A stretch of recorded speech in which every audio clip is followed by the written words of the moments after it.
got the knowledge in store. Oh yeah, Alan Lang, watch him chop up a flare. Movie and TV show reviews what you need. Film threats on firework, planting the seeds. Film threat, we keep it real. Dive into the stories, you know the deal. Turn the phone, it's the place to be. Movie lovers gather round. 1, 2, 3. From blockbusters to indie gold. Oh yeah, Chris and Alan break the mold. Pop your corn, turn down the lights. Get ready to groove through movie night. Hey, welcome everyone. I'm live from Dragon Con in Atlanta, the Marriott carpet. Today on the show, we're doing reviews, news, your comments, questions. Alan is back in California. I'm here in the free state of Atlanta at Dragon Con, which is like, well, drunken Dragon Con. It's a Geekapalooza, Nerdy Gras. Let's start the show. Lots of reviews, news, earlier show. So happy you're with us. So let's go. Let's start the show.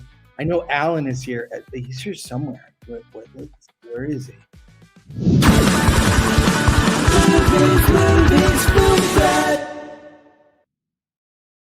I know he is here.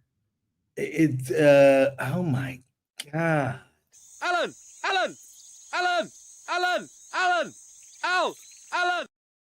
We're going classic. I know. I love We're that going classic. Oh man, how's it going? I think I'm more tired than you are. Yeah, well, God, traveling to get here, like there was a one-way, like no stops trip out of LAX. I had to leave at 6 a.m. So I was up at 3 a.m. to get in an Uber to get to LAX by 4 a.m.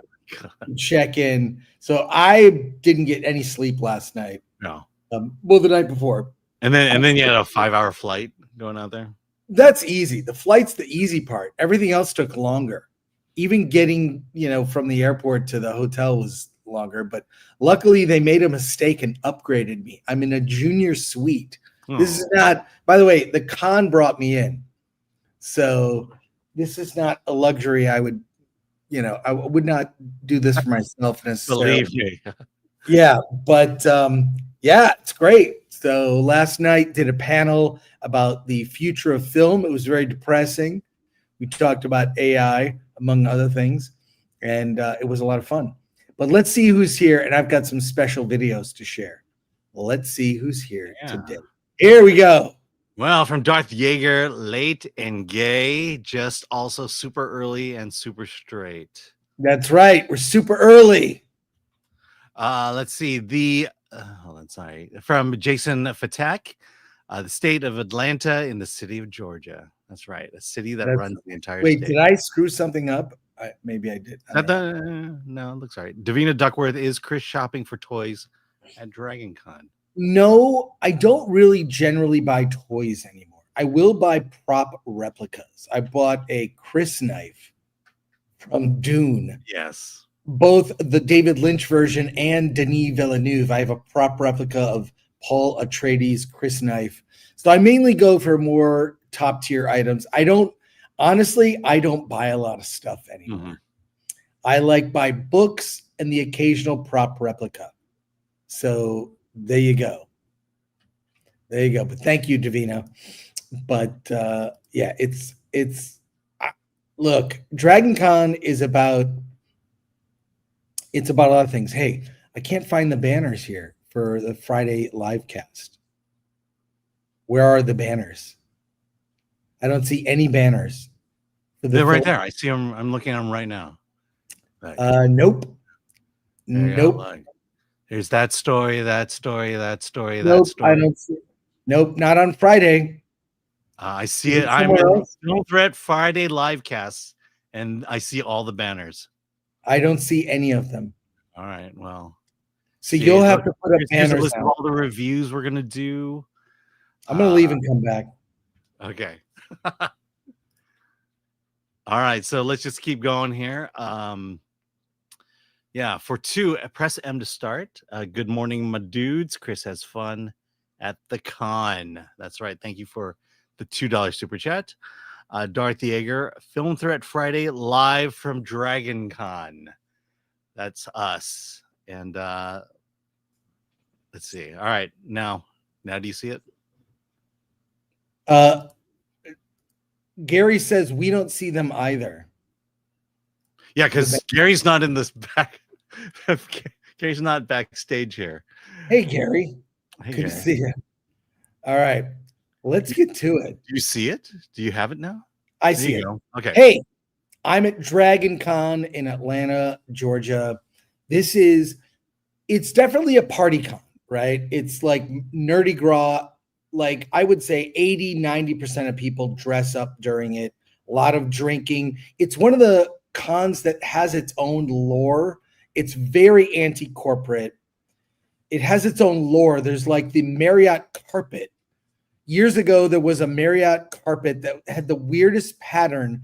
They tore up the carpet and people were devastated. So they made clothing out of the pattern. I have some clothing. I have this banner. Where'd the banner go? It's right. I threw it and it's somewhere. Yeah, well, I showed it to you earlier, but look up the Marriott carpet is lore. Something will happen. Like there'll be a standee of a FedEx guy and people put googly eyes. Now there's like a shrine to it. Like the sense of humor here is amazing. And the whole just vibe is great. Also the panels, they do a lot of science panels. They do tracks also about Tolkien. They do Dune filmmaking. It's really an amazing, and they bring in scientists and experts. So, but let me show you some video that I shot just to give you an idea of the vibe. And the costumes are great. I ran into this guy. He was Steve Rogers, Steve Austin. Battery powered. There you go. $6 million for that. Yeah, what did I say, Steve Rogers? Dude, it's Can you early. imagine what would the $6 million man cost today? Like $1.35. $6 billion even seems kind of low. This gives you an idea of the hotel here. Well, it's a party at Dragon Con. Oh wow. And it's just getting started. Wow. There you go. Wow. The con looks like one guy from Monty Python Holy Grail, one guy dancing alone. Look at that. That's insane. So other stuff I shot last night. I'll post even more for members, but this gives me this is at the post log. And these are people just, I'm sure we're gonna get hit for music. Damn it. All right, well. Yeah. We should turn the music down. Now don't forget, it's not all like party. There's also Gyms.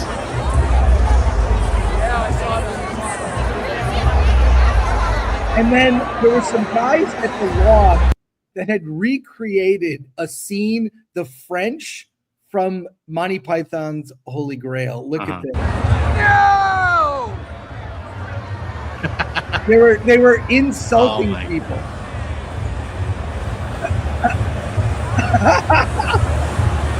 There's a lot of use of cosplay that's very fun. So, I mean, this con just is not like any other con. Yeah, it looks actually fun. Yeah, I love it. The group cosplay is amazing. So, I don't know. I love it, Alan. It's a great con. I know. I do need to go out there one day. Look, even if you're not into partying, it goes late into the night, and it was a Thursday, and it was crazy. So that's a little taste of the shenanigans. I will post more videos for members only. That gives you an idea of what it's like, and I will be going live later today from the con. We'll see how the internet holds out. It'll be a surprise live stream if it happens. So, there you go. And then what you're saying is they Cracker Barreled the carpet. They got rid of the carpet, but the people brought it back. Yeah. The people brought it back here, which I love. I love. Hey, Alan, switching gears. We got our first photo from the set of Star Wars Starfighter. Yay. Can you believe it? I can't believe it. And look, it's from StarWars.com. And there's more cast announcements. I know you have notes for this. I have not seen this photo. Let's look at it. I'm looking at the photo. It's a black and white photo. Is that Ryan Gosling and some kid? What? Okay. Lucasfilm announces casting for Star Wars Starfighter. Alan, if you would. I do not have notes for this story. Okay. Today, to mark the start of production on Star Wars Starfighter, Lucasfilm has announced the full cast for the upcoming feature film from Sean Levy. Joining the previously announced Ryan Gosling, the film stars Flynn Gray, Matt Smith. Okay, Matt Smith. Interesting. Matt Smith was rumored to be playing a clone of the Emperor in The Rise of Skywalker, and it never happened. That was a rumor. Mia Goth is in it. I like Mia Goth. Aaron Pierre, never heard of him. Simon Bird, nope. Jamal Westman, nope. Daniel Ings, haven't heard of him. And Amy Adams, Lois Lane from the Snyderverse. That's it. And here we go. Sean Levy says, I feel a profound sense of excitement and honor as we begin production on Star Wars Starfighter, says the filmmaker Sean Levy. From the day Kathy Kennedy called me up, inviting me to develop an original adventure in this incredible Star Wars galaxy, this experience has been a dream come true. Creatively and personally, Star Wars shaped my sense of what story can do, how characters and cinematic moments can live with us forever. To join this storytelling galaxy with such brilliant collaborators on screen and off is the thrill of a lifetime. From this photo, this looks like Skeleton Crew. I know. Is that it looks like a kid. Okay. Can you identify so Ryan Gosling and Finn Gray? Yeah, this is Ryan Gosling and Flynn Gray on the set of Star Wars Starfighter. I could not be less excited. Alan, what do you think? Yeah, well, just as James Gunn would save the DC universe, Sean Levy will save Star Wars. That's exactly right. I think we can all agree that that's going to happen. I don't know. I don't think there's a lot of excitement. Not for me. Yeah. I'm not terribly. I don't know. It's just, how does it fit in? Does it matter in the story? Doesn't matter. It's really, again, another case of Disney milking a franchise to death. We're going to see Mandalorian and Grogu. We still haven't seen a trailer. It's less than a year away. It's May 2026. No teaser, nothing. Things have leaked, but based on what I've seen, not super excited. Well, let's be clear. It's not a Star Wars movie. It's a Star Wars universe movie. It's a Star Wars. You know what it is? It's a Star Wars product. Here we are. Here's where we are. Star Wars content. That's it. Hey, Deathstalker. Have you ever heard of Deathstalker? No. Apparently, I don't know why I haven't heard of it. It's an old Roger Corman movie, I guess. And now they're remaking it. It's in theaters in October. It's a sword and sorcery epic. I have not seen this trailer. It looks like The Sword and the Sorcerer. And based on the poster, I've seen the poster. The poster looks like a badass old school Conan poster. Let's watch this trailer together, shall we? Who is he? They say he was once a knight. Before the war against the Dreadites. Surgeon with a sword. Oh, wow.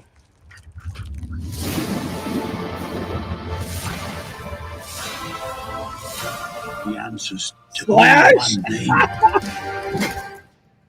I? What name would that be?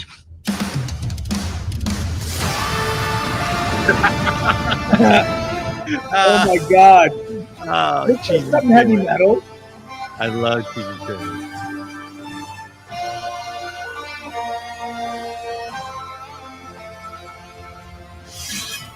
Deathstalker.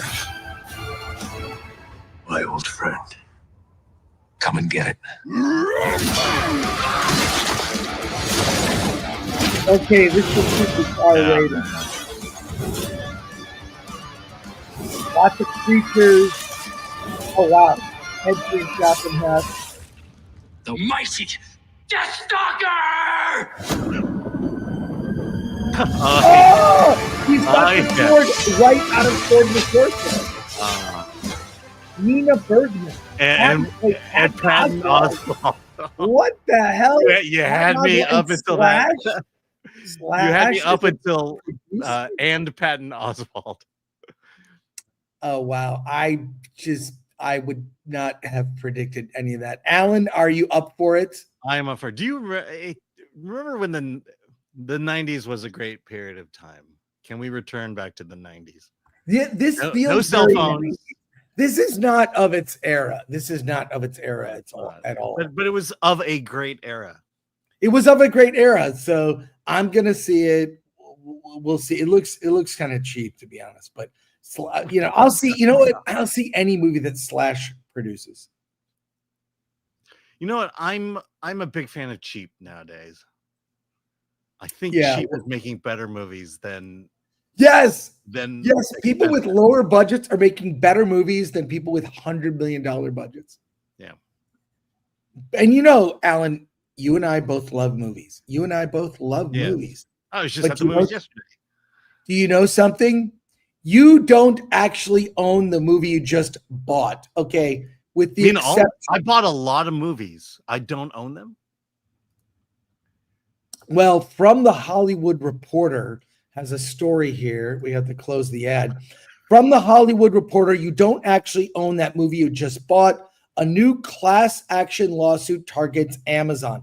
A suit challenges Prime Video, telling people they can buy a movie when they're purchasing a license to watch it for a period of time. Now, I've rented movies before. Certainly. I've rented films. You get 48 hours from the time you start it. You watch the movie. You can watch it a couple times, and then you don't own it. Okay. But these digital movies, and there's only one place I'll buy digital copies of movies, and that's Vudu, now Fandango. I've got a collection of, I hate to say, over 700 movies.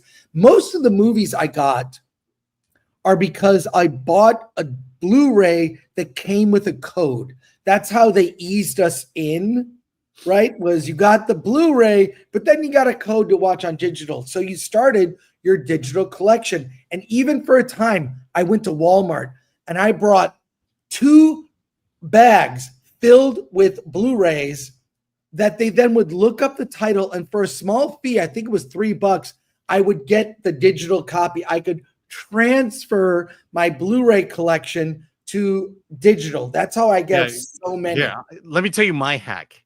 So I did the same thing. Vudu was, if you had the DVD and it was licensed, you could get the digital code. So I had hundreds. I have hundreds of DVDs, and they had a PC app. So all you had to do was put the disc in, and it would check. And if it was it was $1. It was 9 for $10, or it was 10 for $9.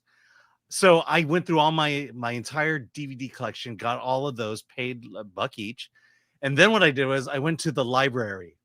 Yes, and I borrowed movies from the library, and they got the license for it. Okay, so I did the same kind of thing. I think it was like $1. It was whatever, super cheap. It was worth it.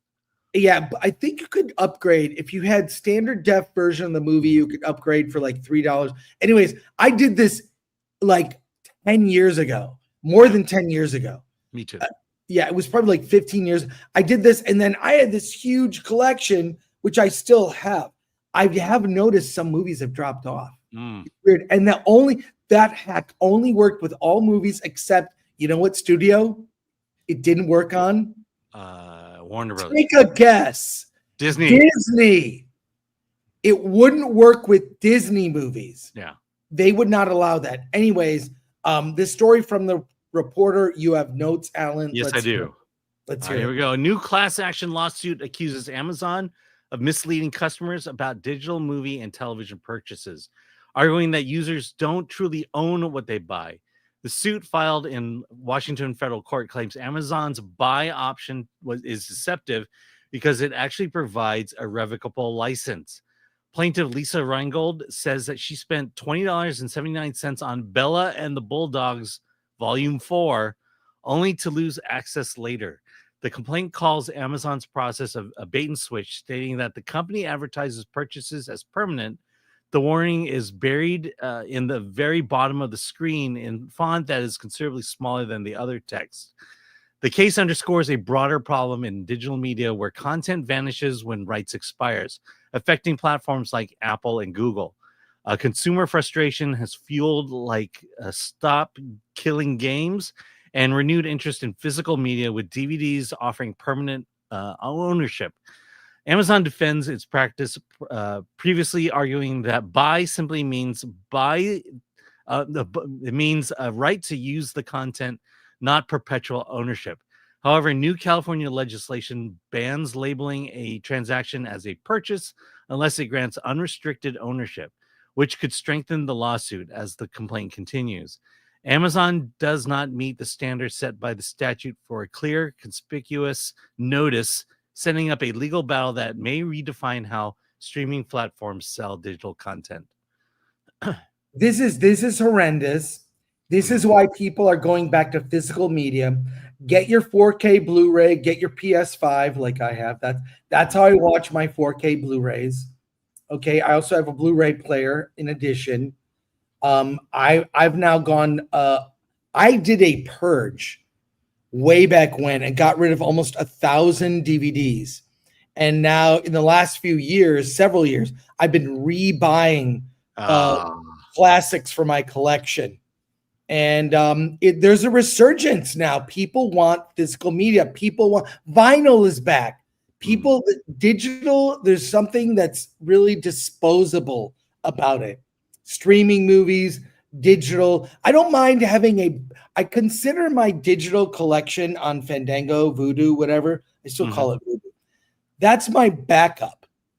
I have most of those films on physical media. Yeah. So make of that what you will. Yeah, I mean, I knew this issue was going to happen when I started, downloading or getting licenses for all my DVDs, and it wasn't for this reason. I never thought that, I always thought that, it would always be in your library. You could always have it. Apparently not. But I kept thinking to myself, when the zombie apocalypse happens, you're not going to get access to your online movie. Yeah. And so, you're just going to need to power up the generator, pull out your DVD player, and watch your movies as you avoid the zombie horde coming down the street. Well, we will keep up with this. We'll probably discuss this too on Versus, because I know a lot of people on Versus care a lot about physical media. We care about it. So that's look, I still buy digital every once in a while. I do not use Amazon for this reason. I don't use Amazon, but I 4K Blu-ray, best way to go. Yeah. I mean, do you use movies everywhere by any chance? I also have movies anywhere as a backup. I have my digital collection everywhere, actually. Right, but that'll connect to your Amazon, your other streaming services, and those licenses will transfer. Yep. So there you go, Alan. There you go. We'll discuss this further on Versus, because I want more opinions. More tech nerds to chime in. Exactly. A couple more news stories, and we'll get to your comments, I promise. Then we're launching into reviews. But composer John Williams says he never liked film music very much. And I recently went to the John Williams Maestro of the Movies event. For members only, I posted a bunch of videos from that. We can't play anything because we'll get copyright struck. It's classic themes from Raiders, Star Wars, Jaws. whatnot. It's an annual event where they play film music for John Williams. Now, I've gone before in the past. He has shown up. He did not show up recently. He's in his 90s. He is a national treasure. And when I think back, they played some of his early music in his career, like movies and TV shows I never heard of that he composed. I'm serious. Yeah. And I thought to myself, wow, film music kind of was not great until John Williams really put a stamp on it and made it something. And he famously, couple things, he would compose it to the movie. And George Lucas and both Spielberg would recut scenes from their movies to go to the tempo of the beat of the films. In particular, the Rebel assault, the X-Wing Rebel assault on the Death Star in Star Wars. Okay. That scene was I don't want to say it was like re-edited, but it was trimmed and tweaked so it matched his music perfectly on the beat. That's why it's so effective. And a lot of movie music these days, I notice it when it's good. I'll notice it when and I won't notice it. It's like, why does this seem boring? Because movie music meanders. It doesn't complement a scene. It meanders, or it's in the background. It fills the quiet. But it doesn't do anything. John Williams, as a composer, his music was the emotion of the scene.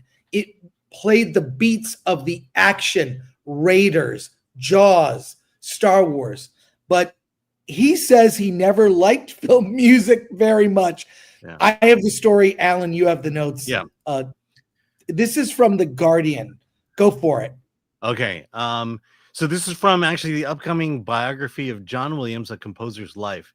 He says, I never liked film music very much. Film music, however good it can be, it usually isn't. Other than maybe an 8-minute stretch here and there, we're remembering it in some kind of nostalgic way. He dismissed the idea that movie scores belong in the same category as classical canon, calling it much of it ephemeral and fragmentary. Adding, until someone reconstructs it, it isn't anything that we can even consider a concert piece. Grieving described the author of the book describes Williams' view as shocking, noting that the composer referred to his film work, including some of the cinema's most beloved scores, as just a job. Yet Grieving argues Williams elevated film music to an art form. He perfected the art of film scoring. He took it to the greatest heights. Williams himself reflected on his career, saying, if I had to do it all over again, I would have made a cleaner job of it. The film was a job to do and an opportunity to accept. Despite self-criticism, Williams' impact is undeniable. He maintains a deep appreciation for his collaborators, such as Spielberg, calling their decades-long partnership very special, and continues to celebrate his work through projects like John Williams Reimagined, a new London concert featuring reinterpreted versions of his iconic scores. Well, look, with Jaws now being in theaters, we'll talk about Jaws later in the show. Mm-hmm. With Jaws back in theaters for its 50th anniversary, John Williams is on a lot of people's minds. Obviously, he's a big part of the success of that movie and seeing it on the big screen. I mean, I've seen it on the big screen. I saw it at the Hollywood Bowl with the LA Philharmonic recently. It's iconic. It's iconic. Mm-hmm. So I'm so happy he's being appreciated, but who's going to replace him? I don't know. There are still good. Michael Giacchino. I like him for the Batman. There's good film composers out there. No one quite as iconic or prolific as John. I remember getting the album of Star Wars and Close Encounters, and you would listen to the music on headphones, and I would just read the jacket notes. I would read everything on the jacket notes, like a physical. I remember the smell of the ink on that album cover for Star Wars was great. That fold out was amazing. So I think Look, the greatest thing that Kathleen Kennedy has put out on Disney Plus is the John Williams documentary. I would highly recommend watching that. It just really goes in depth into all this. You know, he was originally known as Johnny Williams when he was doing television scores, but when he first worked with Spielberg, his agent said, "No, you are now John Williams," and that's kind of that partnership there. But the thing is that, you know, look, no shade on Hans Zimmer and Michael Giacchino, but John Williams is the GOAT, and he's done the most work, the most prolific work, and he does the most memorable work. In Star Wars, every character has a theme, and every time you see that character, that theme would play, and it just, you know, the nostalgia just whelms. And I think the Star Wars soundtrack is exceptional amongst most. The other thing is, you know, John Williams doesn't like movie. I get it, because the guy is a concert composer. He's a concert. He all his, with the exception of what was that Leo DiCaprio, Catch Me If You Can. Mm-hmm. With the exception of Catch Me If You Can, most John Williams' work is orchestral, a live orchestra with real instruments. You know, Catch Me If You Can was his attempt to say, I want to do a jazz piece, and that was Catch Me If You Can. The man is a student of music, and he takes that everything he's learned about music and puts it in movies, and therefore the GOAT. He is the greatest of all time. Well, you had to ruin it by mentioning Kathleen Kennedy, but everything else you said, I love. Look, her and Frank Marshall are producing great documentaries for Disney Plus. That's their legacy for me right now. Hey, Alan, let's talk about lesbians. Okay. Snoop Dogg got into some hot water when he was being honest about watching Buzz Lightyear with his son. I don't know if I should play the whole thing in here, but this is he's commenting more on this topic, maybe trying to clean up his statements a little bit. I don't know the context. I haven't seen this clip yet, but we'll react to it. Here we go from E! News. These are kids that we have to show that at this age, like that part. They're going to ask questions. Yeah. Snoop Dogg's latest comments are raising eyebrows. After taking one of his grandchildren to see the Disney film Lightyear, the rapper recalls during an episode of the It's Giving podcast being shocked to see an LGBTQ plus couple represented on the big screen. So we watching it, and the lady, which is Kiki's mama, they move on into the space years, they move down the line. They're like, man, she had a baby with a woman. Well, my grandson in the middle of the movie, like, Papa Snoop, how she have a baby with a woman? She a woman. Oh, I didn't come in for this. Just came to watch a goddamn movie. So it's like, I'm scared to go to the movies now. Like, y'all throwing me in the middle of shit I don't have an answer for. What'd you tell him? Watch the movie. Eat this popcorn. Shh. Is this just a recap of what we already talked about? Yeah, I mean, we saw this part already. Maybe. Okay, what maybe is there more to after this or not? Lori, answer. Why am I showing this? Why am I showing this? Okay, we have to talk about these things. All right, I'm gonna keep playing. Well, it might be, yeah. This might be a bust. You said we don't know. We don't know.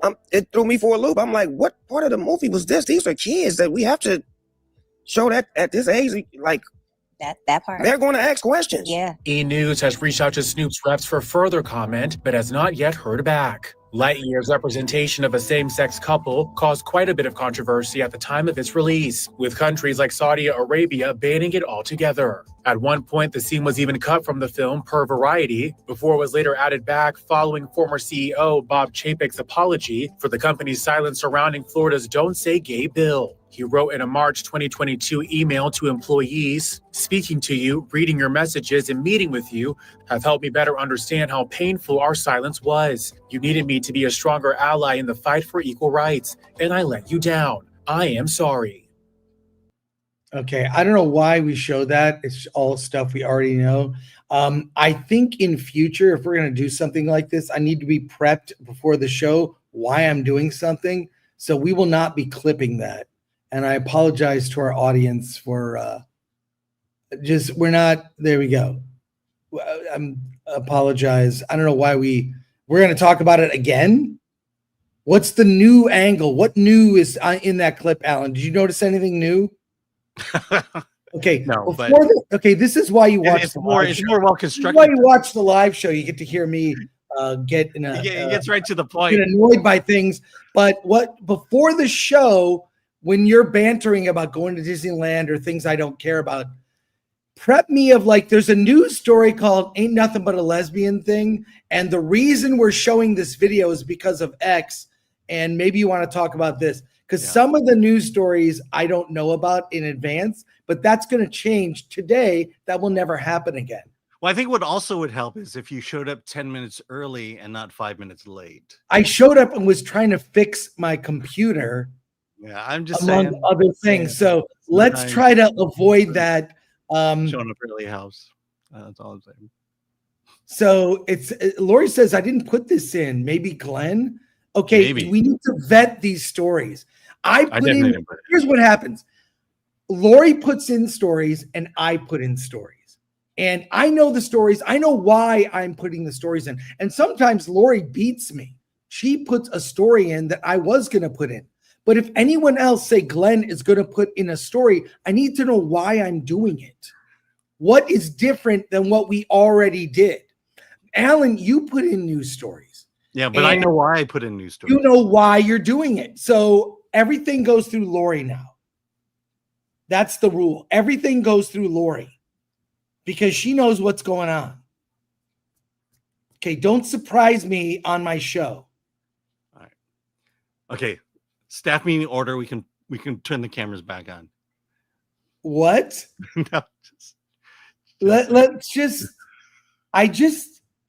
No, we're trying to do a shorter show today because I have a panel to do. So I got up early, which is 4:30 a.m. my time. It's 7. It's 7:30 my time. Yeah. Look, I'm so effed up from the previous night of no sleep. I'm just effing annoyed. Stop obsessing about race, you stupid, midget-minded morons. I've got a lot of tips. Yeah. I've got a lot of tips and rants. Just saying you look good today compared to whenever that clip was. What? I'm tired as hell. Yeah. But it's hey, let's get on with the show. Let's do some reviews. Or how about read some super chats and some comments? Oh, yeah, that's right. Let's read super chats, then we'll get to reviews. My apologies, folks. All right. Davina Duckworth. I fart in your general direction. Yes, they were saying that. ADLS24. Aaron Pierre is playing Jean Stewart in the Lanterns TV series. Sorry. Well, there you go. Lead over from the last story. ADLS. Matt Smith is finally cast in a Star Wars film. I like Matt Smith as an actor. I think he's very good. I just saw a movie with him in it. Cool. Joe Nava. Why do they always have to put a kid in these movies? They don't. In the original Star Wars, there were no kids. Yeah, the only time they brought in kids was Phantom Menace and Revenge of the Sith. Yeah. Let's see. Garth Knight returns. Ryan Gosling has been recruited to help Star Wars League destroy KK and her forces once and for all. Yeah. Das Thief. Deathstalker is famously a B movie, and it looks like they are embracing that legacy with more fun. Another movie had done that. In theaters, October 10th. Yes, from the Skeleton King for $5. The first Deathstalker was so awesome. There's no way they can remake that in this day. Tits, violence, and masculinity. Bet it's gonna make it a parody. There you go. Thanks for the soup. And press them to start for $5 as well. Y'all hear Halloween Horror Nights Terrifier House will get people wet. And apparently they have a bathroom scene and it smells like poo and dead people. Oh man, they're really that's great. Thanks, Press. It's they're really going all out on these things. Now you're going to go in and smell death. That's awful. Should we do a film threat trip this year? Sure. Lord Comment for 2. Good morning, Chris, Gore, and Alan. Miss me? Yes. Yes, and Lord Comment, surprise from your favorite Comet. Thanks, Comet. And the Brujo for 5 Australian. As an Australian viewer, I'm very happy you're up and streaming super early. Not even midnight here. Well, Feels enjoy like- your night. Thank you, Brujo. Feels like midnight right now. Pilgrim Media for 2. I don't care what me Ing say about me Gore. Yeesh, yeesh. Thanks, Pilgrim Media. And then Brock Samsonite ends it with the voodoo thing is of issuing digital codes with physical purchases should be the norm. Yes, you should have stream access for convenience, but ultimately still have a hard copy if they decide to take servers. I believe for the most part, I only buy DVDs with codes on them. Yeah, yeah. Hey, we've got a lot of films to review, Alan. Yes. Unfortunately, I have only seen 2 of these films. Okay. But you've seen a bunch that I haven't. Tell me about Eden from director Ron Howard. Yeah, this is interesting. This is director Ron Howard. He's actually this is not a major studio film. I believe it's in theaters for a while. It's going to I want to say Amazon. It's going somewhere. But the story is actually based on a true story. It takes place in 1930s Europe, or in 1930s Europe. The World War I had just ended, but there's this sense that something bigger and more dark is coming to the world. And so what Jude Law's character, Dr. Friedrich Ritter, and his partner, Dor Strunch, played by Vanessa Kirby, do is they go to an island, a remote island in the Galapagos called Floriana.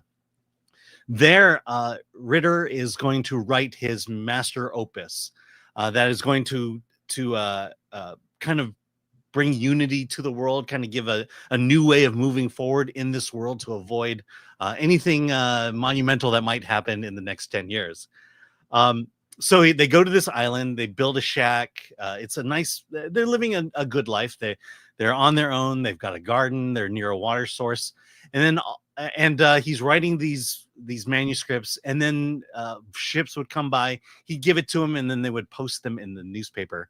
Well, what has happened is that his writings have become fairly popular, and as a result, the Wittmer family, led by Heinz, played by Daniel Bruhl, and his pregnant wife Margaret, played by Sydney Sweeney, decide that they are going to live the same life as Ritter, and because their son has tuberculosis. Daniel Bruhl's older son has tuberculosis, and he thinks that living on this island would help cure that. And so what begins happening is you have Ritter there, who has established his life, and now it's being invaded by another family, which is exactly what he didn't want to happen. He wants to be there isolated.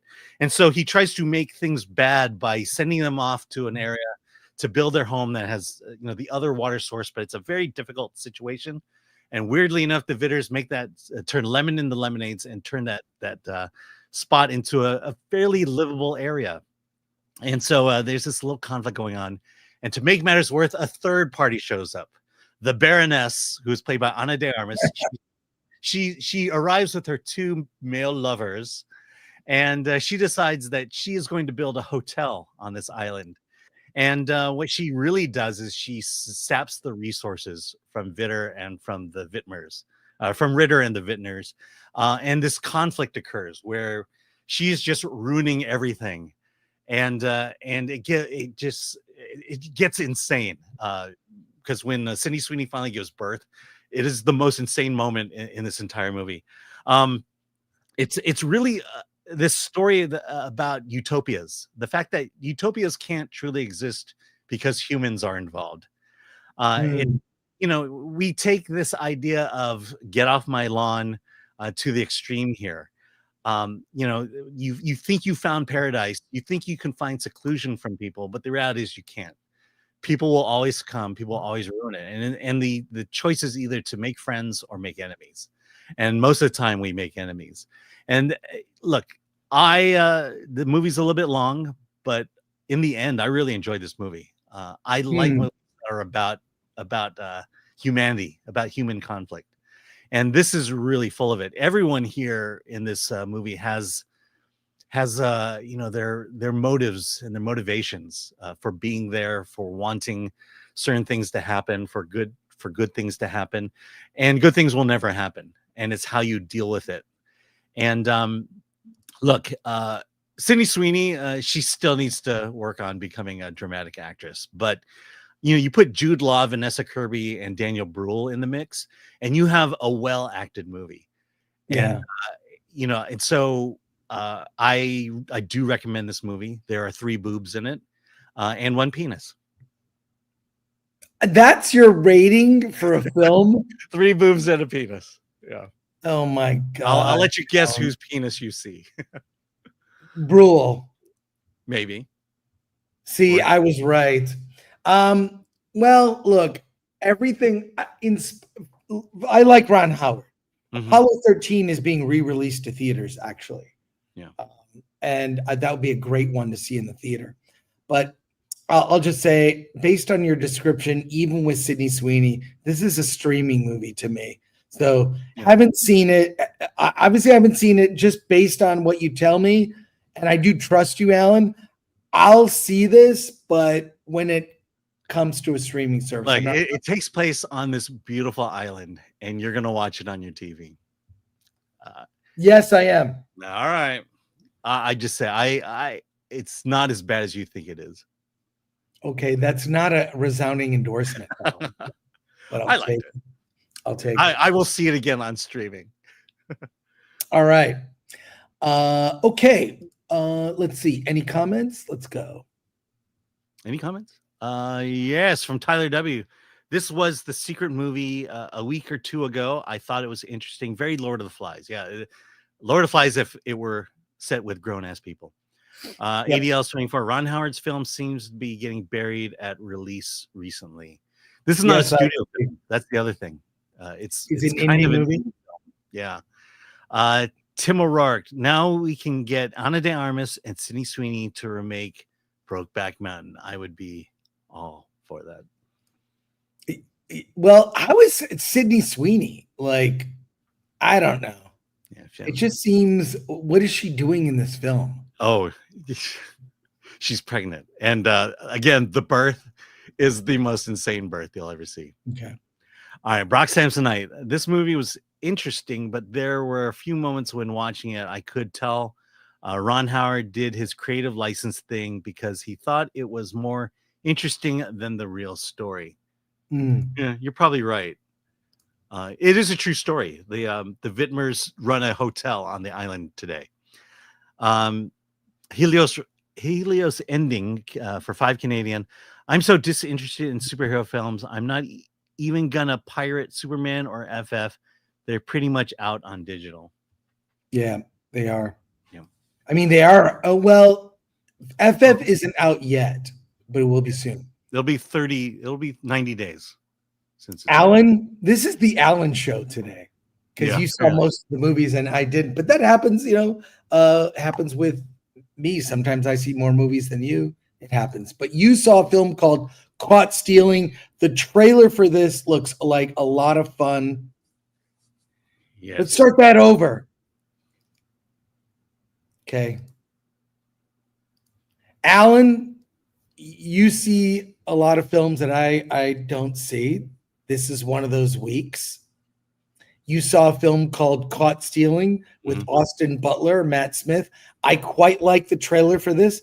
How is the movie? Yeah. Also, it's from Darren Aronofsky. Look, let me just preface by saying I saw this last night. It ended at 12:30, so that's how much time I've had to think about it.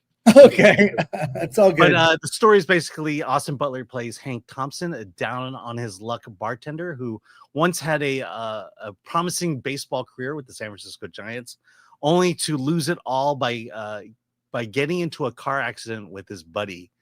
His buddy died, and Austin Butler's knee got screwed up, so he couldn't play baseball. So he's working as a bartender in New York. He lives with he has a girlfriend, Yvonne, played by by the daughter of a famous singer who was in Batman, who I can't remember, Zoe Kravitz, and so they're just living their lives. Living next door is Russ, played by Matt Smith. He's kind of this British punker, and his dad is having a stroke. He needs to go to London, and he needs Hank to take care of his cat. And so he agrees, cute cat, all that stuff. One morning, the next day, these two thugs show up at Russ's apartment. Unfortunately, Hank was there to greet them, and they summarily beat the shit out of him. At which point he loses a kidney because of the beating, and now he has to return, only to find out that in the cat litter box was a fake piece of poop. In it is a key. And it looks like the bad guys are after the key. It involves the police. It involves this Russian gang. It also involves, if you see in the poster, two Jewish men there who are the most feared gangsters in New York. Everyone, they want the key. Everyone wants the key. Hank lost the key. And as a result, bad things start happening to Hank's friends. And Hank continually gets his ass beat. And the whole movie is this long roller coaster ride of just getting into one dangerous situation after the other, falling in, getting involved with the wrong people, bad things happening, all for what's behind this. I actually quite like this movie. It's a roller coaster ride. Starts a little bit slow, but then shit happens. And you're just going down turns and turns. Things never get better for him. And the hallmark of a great thriller is you're sitting there wondering, what would I do? What can I do? How the hell do I get out of this situation? And that's pretty much how this movie plays out. Well, first of all, I think the trailer for this movie looks great, but it looks like a movie that's out of time. It looks like a 90s indie. Yeah, it takes place in 1999, which is just at the point when cell phones were a thing. So not everyone had one. Not everyone had one. Yeah, so it's like a 90s movie that is very Tarantino inspired because it's wacky crime where the stakes completely change. Let's take the word wacky. Let's take the word wacky out of it. We'll take wacky out of it. That was bad. But yeah, no, it looks good. I like Austin Butler and Matt Smith, and I like the idea of now I know where to hide my stash in a fake piece of cat poop in the litter box. I'm hiding a key to unlock where I hide all my money that I stole. Mm-hmm. Is that legit? And the thing, so what's interesting about the story is the Hank character knows nothing about what Russ has been doing. They're just neighbors, and he's just doing him a favor. And now he's caught up in Russ's world. And how do you get out of it? And that's pretty much what the movie is. How do you get out of this? Yes. Well, do you recommend it, Alan? I do recommend it. It's a nice, again, why it's a callback to the 90s. The 90s was a great era of movies, and this is kind of representative of that. Cool. All right, let's go to your comments about Alan's review here. Yeah, let's see if I can get validated here. All right, The Skeleton King for 2. I thought it was a comedy. Instead, I got pain. There's a lot of pain in this movie. Physical. He gets beat up a lot. Tim is not funny. Caught Stealing was a blast. Aronofsky made a Guy Ritchie movie, and I love it. Yeah, can't argue with that. Garth Knight returns. Don't mess with the Hebrew crew. Yeah, you don't want to do that. Cool. Hey, we're reviewing more films today, including one. Nope. See, this isn't working. Maybe delete the other one before you add. Let's start over. See, when there's little mistakes like that, it throws me off. Or start when the poster shows up. Well, when it's the wrong poster, it throws me off. So just delete the old poster. Yeah. But when the real poster comes up, then you start. Hey, the Toxic Avenger has arrived in the form of a big budget remake. Big budget. And I can't believe this even happened. I saw Lloyd Kaufman recently at San Diego Comic-Con. He's excited. It stars Peter Dinklage as the Toxic Avenger. What is this? Why was this made? And by the way, the Toxic Avenger was a big franchise in the 90s, 80s and 90s. It was first of all, the movie, the sequels, many sequels. My favorite is Citizen Toxie. See that one. Citizen Toxie, and if you have the DVD, as I have, there is a great DVD commentary on that one. So good. But it's a fun franchise that's weird. He's the monster hero. Yay. There was a cartoon show, a line of toys based on an R-rated horror movie, horror exploitation movie. What is the big budget remake, I wonder? I've seen the trailer and I'm skeptical, Alan. I'm very skeptical. You saw it. Tell me what you thought. You didn't see it. I did not see it. I thought you were going to see it. Okay. Yeah, so it falls in line. Other than the fact that Toxie, I believe Toxie was a teenager in the original. Yes. Here he's the stepfather to a son. His wife recently died. Things are not going well. The son and the stepson is not getting along well with him. Misses the mom. He tries way too hard to be cool and speak his language, and there's just nothing there. Finds out that he has a massive brain tumor, that he's going to die in like 6 months. And when he goes to his boss, he works at a chemical plant. He goes to his boss, played by Kevin Bacon, wants to be upgraded on his health insurance plan, but they make a joke of him. And as a result, he breaks in, starts spilling all this toxic waste everywhere. The henchmen, a local metal band or punk band, are the henchmen. They find him, they beat him up, they throw him in a vat of toxic waste, and he becomes the Toxic Avenger. And now that he has these new powers, he feels emboldened that he is going to clean up the city, and that's what this movie is. He's going to get revenge on the boss who put him in this position, and he's going to bring justice and peace back to his lowly city. Well, I have a question, couple questions. One, does Peter Dinklage play the Toxic Avenger in makeup? Is it a different actor with his voice? No, it is. It's him. Dinklage is in the makeup? Yeah. In fact, there's another monster that shows up. Spoiler alert, it's going to be Kevin Bacon. Yeah, Kevin's in the makeup as well. So they're both wearing it. Oh Yeah. my God. Yeah. That's crazy. So does it have, I mean, the one thing is, look, no one took the Toxic Avenger movies super seriously. Mhm. They were just kind of goofy fun. Yeah. And I've enjoyed them. Like I say, Citizen Toxie of the movies is the best. Yeah. It really is the best. So does it hold up? Does it work? Yeah. This is it's okay, but it's very flawed. Okay. But and you brought the question up. Are trauma movies good if they're a big budget movie? Like if Or they're are they good because intentionally they're bad, are they independent? good? Yeah. That was the question I had going through this, because I think it attempts to kind of bring in elements what we like about the Toxic Avenger. I mean, look, clearly the Toxic Avenger, the reason we love him is he's a highly sympathetic character. Yes. In this movie, he is a pathetic character who turns into a hero.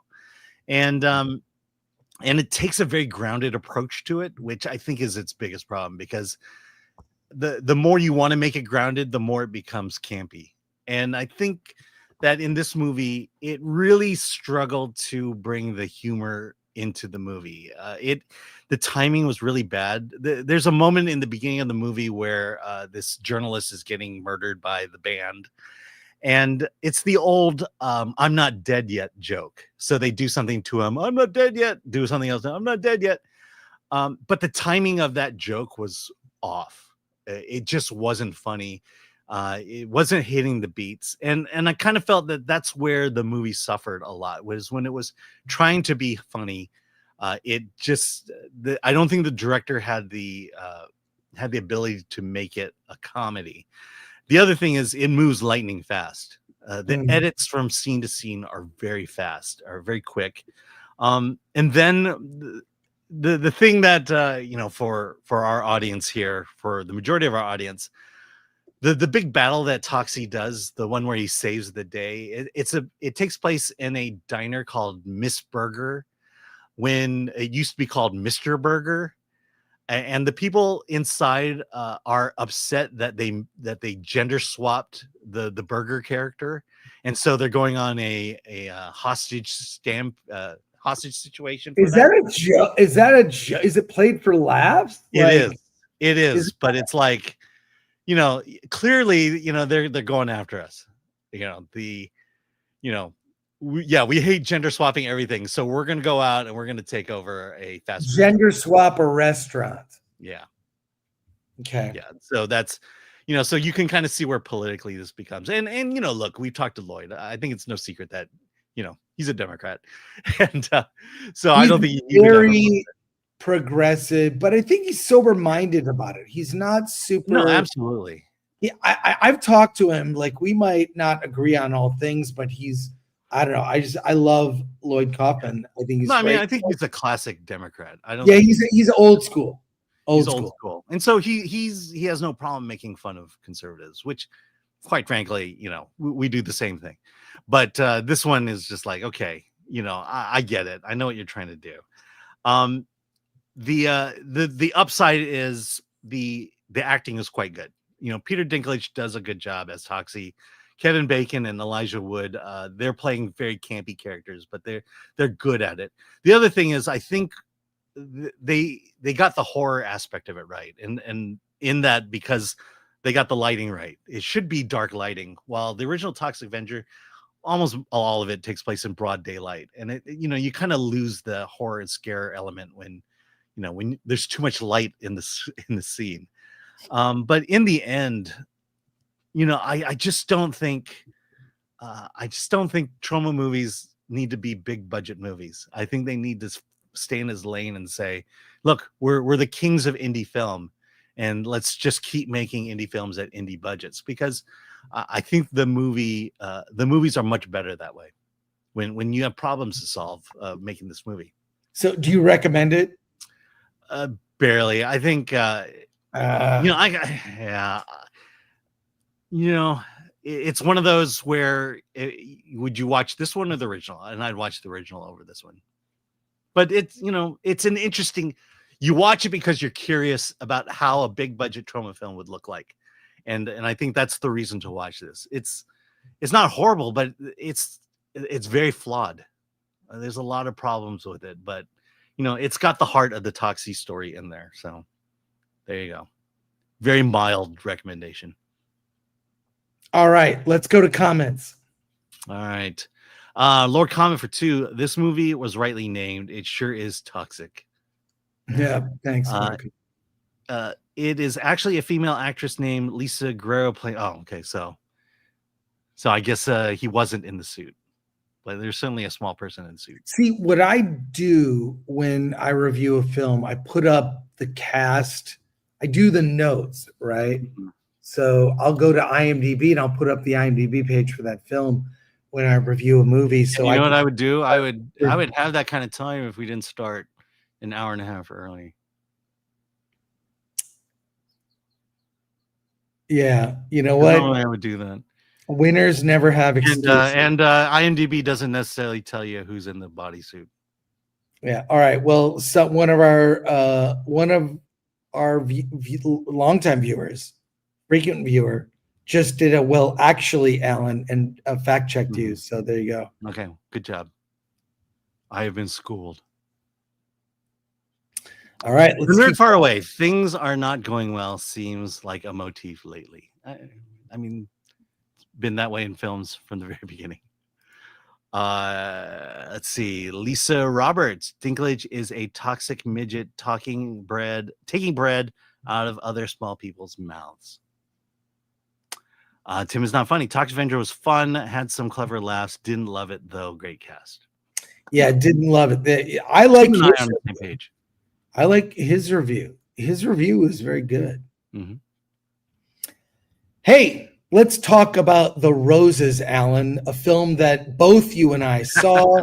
It is a remake of War of the Roses. I find it annoying that these movies kind of change titles to kind of shorten them. You know, instead of War of the Roses, it's just The Roses. The original was, correct me, it's Michael Douglas and Kathleen. No, sorry. Anyways, I won't derail while you look that up, but this is a modern remake about a couple played by Benedict Cumberbatch and Olivia Colman. And they are the key focused here in the cast. She is Ivy. She is a chef. Theo, played by Benedict Cumberbatch, is an architect. And they come together, have a torrid, passionate romance, immediately have 2 kids, and live a life together. They're rich, upper middle class, at least, if not rich. Theo suffers a horrible career setback when a museum he designs falls in a way that's very public. He says, it's not going to go during a rainstorm, and it goes. He ends up becoming a meme. No one will hire him. Whereas Olivia Colman's character, Ivy, she has a cute little restaurant where she's happy just having a few customers a day. It's not busy. It's called We've Got Crabs. It's a crab restaurant. And when a big San Francisco food critic, eats at her place, suddenly she is busy.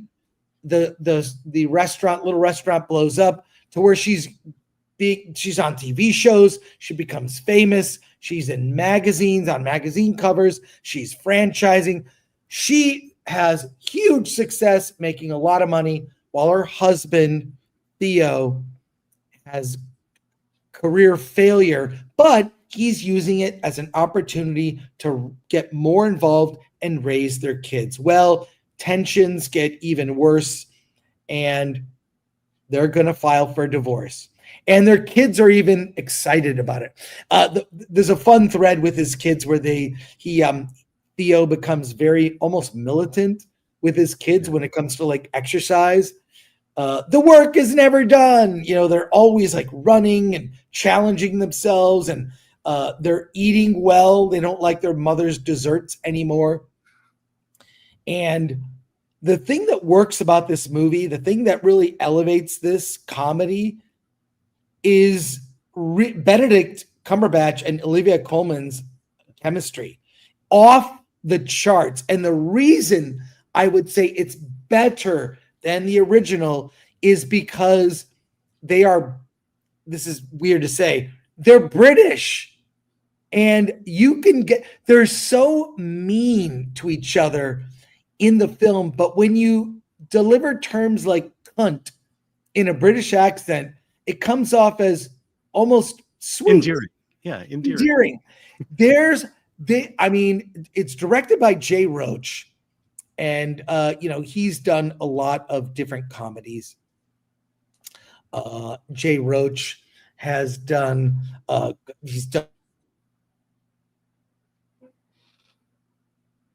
Are you frozen or am I frozen? Chris is frozen? Or let's see. Lori, is Chris frozen or am I frozen? Okay, you're shaking your head, but I don't know. Let me see. Okay. Yeah. Okay. So Chris is frozen. Sorry. You can never tell on these things. But it's true. The chemistry between this movie is all about Benedict Cumberbatch and Olivia Colman. Their chemistry is off the charts. They are executive producers of this movie. It just feels like that they went to each other and said, let's make this movie. And because they thought they could knock it out of the park. And they actually do. The worst thing about The Roses, I will tell you, is the trailer. In the trailer, basically everything in the trailer takes place in the third act. And hey, you're back. When did I cut off? Okay, you were talking about the chemistry between Olivia Colman. I kind of picked up from there. I'm talking about. Thank you. Yeah. I'm talking about the trailer right now, and that the trailer is the worst thing about this movie. The trailer does is show scenes from the third act. Yeah. The two of them at war with each other. But this movie is I didn't want to see this movie. I didn't care about this movie. But what I wound up seeing was a very smart movie. Because as you see the paths of these two characters continue to the end, from the first act to the third act, everything that happens for a reason. You know, it goes back to that video of Trey Stone, Trey and Matt, where they say, you know, this happened, therefore this happened, therefore this happened, but this happened. This movie follows that logic to a T, because everything happens early on in the film, just builds upon what continues to happen throughout the rest of the film. It's a very smart movie. And then when you finally get to that end, you are saddened the fact that this marriage has gotten to this point, and you are weirdly rooting for both people. So it's this smartly written story, and is these two brilliant actors who makes this. I think The Roses is probably the best comedy this year. Yeah, I agree with you. I agree. And you know, the original, I never really saw the original because I kind of, you know, again, the trailer ruined it for me.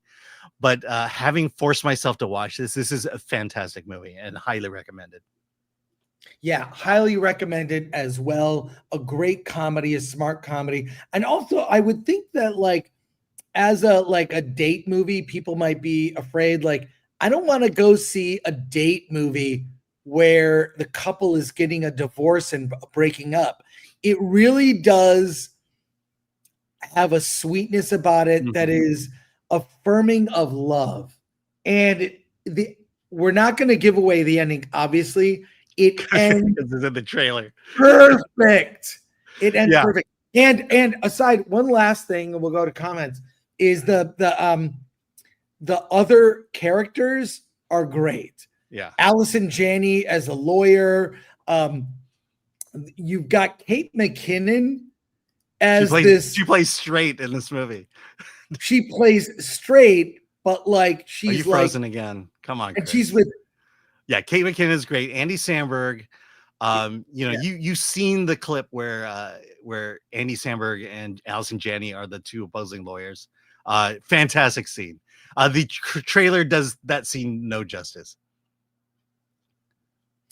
Yeah, it's I highly recommend this movie. I would say it excels.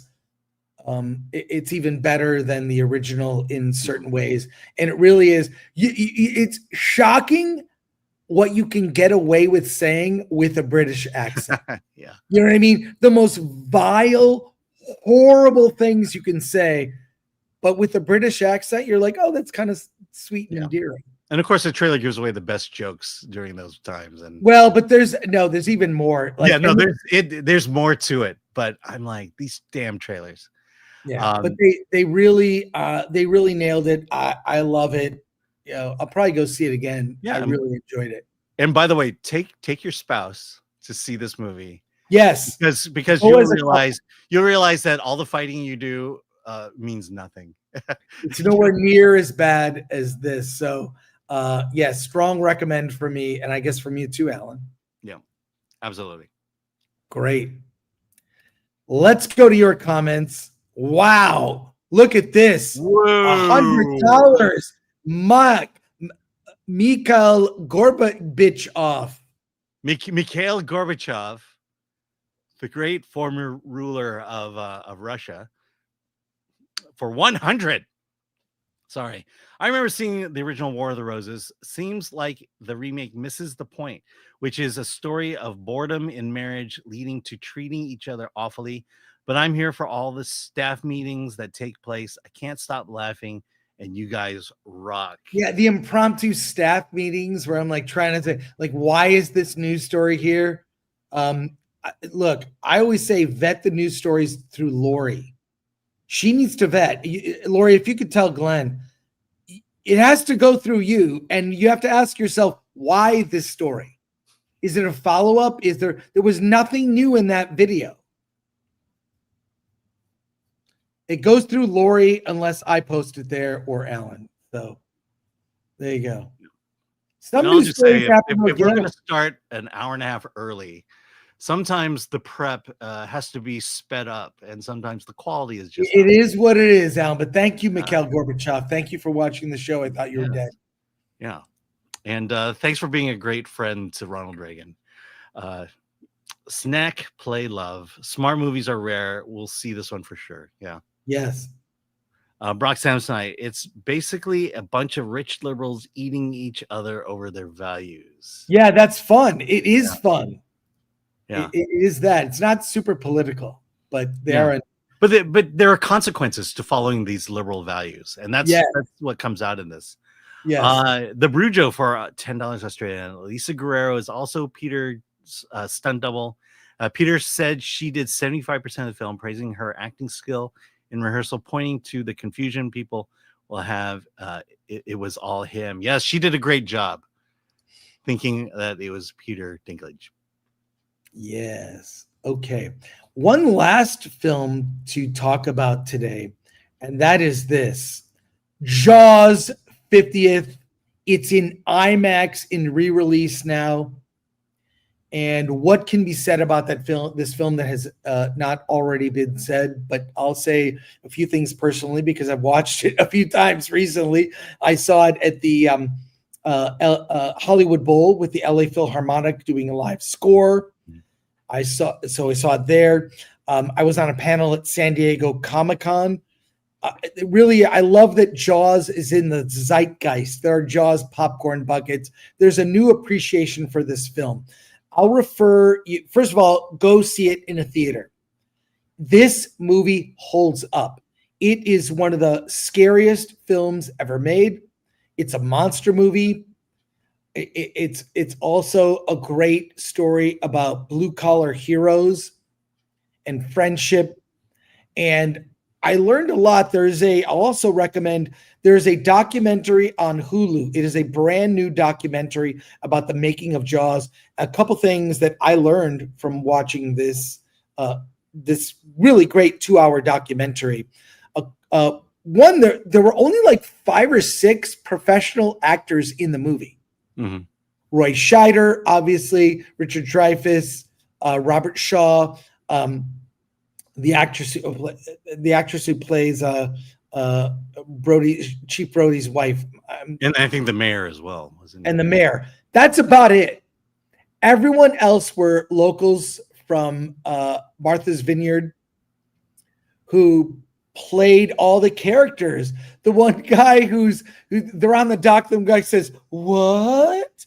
Like, those are all real people. The reason the movie even has almost like a documentary feel at times, all those people were real. And they were cast locally to be in the film. So for people from Martha's Vineyard, this is like a time capsule of an era. That's why the movie comes off so authentically. That's why the acting is so good. And it really shows you that acting of extras can make or break a movie. The extras, the background people, Chief Brody is talking to the one guy, come on, get in the water, come on, get in the water. Why not?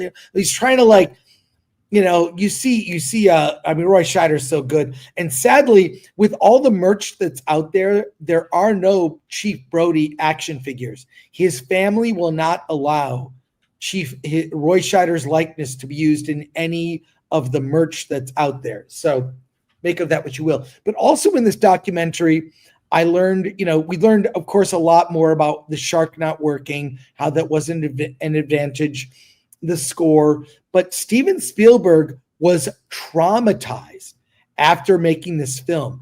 I mean, even the head of the studio came out and said, no harm, no foul. If you want to just stop production, just walk away. No big deal. It's no big deal if you don't finish the film. And he said, no, I'm going to finish it. After the movie came out, it was a huge hit. They actually took the orca, the original orca that was used in the movie is at Universal. I'm not sure if it's the actual one that's used in the theme park. I don't know if that's it. Not the photo op moment, right? The photo op moment. But they took it there, and he would sneak onto the orca and sit there and kind of relive the trauma and just sob. I don't know. I've never heard him tell that story. The fact that he felt obligated to tell that story seems a little odd to me, but I learned so much in this new documentary. And one of the things about Jaws that makes it so great is, they kill the young woman in the beginning, and the way that, that she flops around, and you know how they did that? Oh. They had 2 teams of people with ropes. They had her tied to a rope, and they were playing basically tug of war and pulling her back and forth between 2 teams. That's why she jerked around so violently. It was such a simple effect. It was like, here it is. They're playing tug of war with rope, and a woman is tied in the center, and it made her flop around like a rag doll in a horrific way. But that documentary is great. But this movie, the Kittner kid, who I was about the same age as that kid who got killed in the movie in a shocking way. You see the plume of blood go up, the fin flop, and him go down, and then a POV shot, you see him being pulled. When they killed that kid, no one was safe. Not a single person. They would kill a kid in the movie. A dog goes missing, assumed killed. The young woman in the beginning. So when you saw that almost anyone could die, no one was safe. No one was safe. This movie is terrifying. Last thing I'll end on was something I learned, that, the head that pops out in the one scene where Richard Dreyfuss, Spielberg, even after they were done shooting and spending money, Spielberg was still working on the movie. They moved to Los Angeles to edit the film. They were working on editing the movie. Spielberg hated that shot. He shot it in someone's pool, one of the producers' pool. He goes, just let me film one shot of the head. That was shot in a pool. So, and the one thing that's kind of sad, Spielberg made the movie. He will never get to experience the movie. His experience of the movie is making the movie. He will never get to see Jaws the way we see Jaws and can enjoy the film. So one of the greatest films, according to Tarantino, one of the greatest movies ever made. See Jaws in a theater on IMAX if you can. I have a popcorn bucket. Alan, your thoughts on Jaws now re-release? Okay, so my daughter and I are going to see Jaws on IMAX, but my experience with Jaws is I've seen bits and pieces of Jaws, and I've walked in on my family watching Jaws. I've seen the demise of one of the main characters. And it's like, okay, after going to your panel at San Diego Comic-Con, it was like, okay, that's it. We need to sit down, watch this movie straight through, start to finish, and just experience it. The other thing is the way you describe the way this movie is made. It feels like an indie film.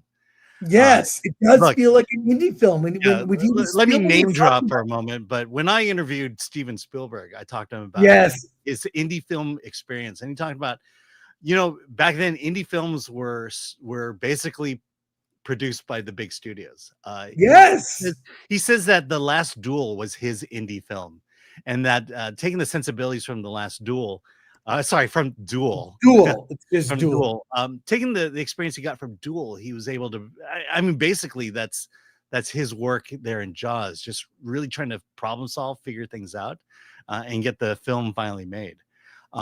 It's just weird that Spielberg is this indie filmmaker we never knew.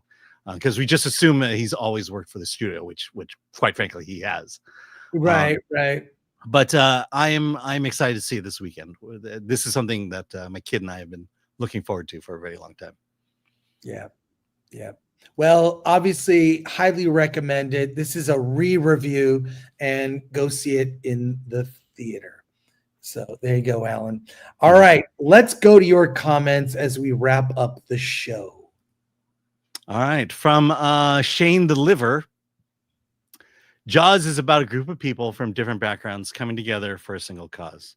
Yes, that goes to your working man comment. Yeah, the whole blue collar, college kid rivalry. Yeah. St. Solomon, Jaws is basically what if Alfred Hitchcock made an ocean film, because Spielberg is a Hitchcock fan. Yeah, he even steals a shot with Brody on the beach. That's a great shot. Yeah, and everyone should be a Hitchcock fan. Yes. Christopher Moonlight Productions. I got a digital projector for my birthday in July. Going to start doing screenings in my HOA clubhouse. And the first movie I used to test out were Jaws and Alien. You should have gone in your HOA swimming pool and watched Jaws. Yes, do a swimming pool screening. All right, MK Solid. You can watch Jaws over and over. It's so good. I used to put it on all the time while I did other stuff. Yeah, it's so watchable. Yeah, and wait, interesting thing that I just got. So we were getting some messages and emails, and I got, this is weird. I got a message here from someone about trivia. Look at this trivia, Alan. I'm going to share a screen here, this piece of trivia. You may not have known this, maybe, but Macon Blair confirmed that it's not actually Peter Dinklage under the makeup in the Tox Avenger. The tiny British actress named Luisa Guerrera. She's Portuguese, a complete badass. 110 degrees, 30 pounds of foam makeup, motors all over her face to move the eyebrows and stuff. What she did was, and this is why I get so excited talking about it, Peter performed the whole movie on videotape as Toxie, just himself, but making the choices, delivering the lines, physical choices, how fast she is. He's running all of it. There's a video version of him just in White Room playing the whole movie. Luisa taking those tapes home, memorizes them, and studies them. She plays Teletubbies and Oompa Loompas. She's like a physical performer, so she's studying his gait and his timing, his pauses, his line delivery, all of that. She replicates that on set, and then Peter, 6 months later, comes back and reinterprets the voice based on what she did. So Toxie, it's kind of an amalgam of the two of them, actually, in a way.